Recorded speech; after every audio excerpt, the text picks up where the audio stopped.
desde lo alto de los Andes, donde la montaña toca el cielo y los ríos cantan su melodía.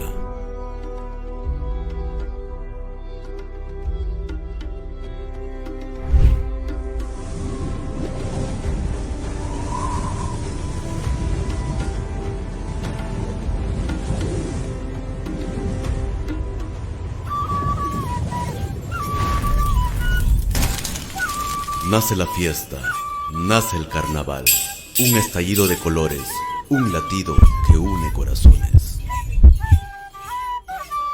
San Jerónimo, Andahuaylas, tierra de tradición y alegría. Y el carnaval de Tupay no es solo una fiesta, es el alma de nuestro pueblo hecha danza, canto y sabor. Nuestros ancestros llegan vigorosos a celebrar, trayendo consigo la esencia de la tierra y nuestra identidad. En cada giro, en cada acorde, resuena su legado. La tierra nos regala sabores que cuentan historias, y en cada mesa, nuestros potajes son más que comida. Son la esencia que deleita nuestro paladar y el alma.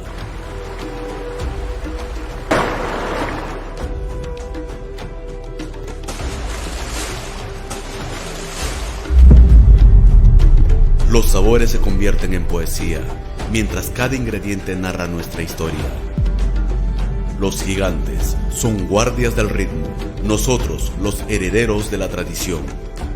Carnaval no solo es fiesta, es enseñanza, es un puente entre generaciones, un canto que jamás se apaga. La historia vive en cada niño que aprende a tocar la quena, en cada joven que disfruta bailar, en cada anciano que sonríe al ver la danza repetirse una vez más. Porque la identidad no se pierde, se celebra. Celebra la danza, saborea nuestra tierra, siente el carnaval, vive nuestra esencia. Esta es la fiesta, fiesta de todos, que ya comenzó con mucho color.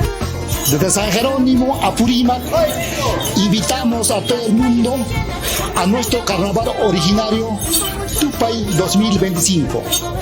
San Jerónimo, identidad y futuro. Fiesta de color, alegría y mucho amor, con piñas y guitarras bailaremos con pasión. Fiesta de color. Municipalidad Distrital de San Jerónimo, Sabino Portillo, alcalde, San Jerónimo, identidad y futuro.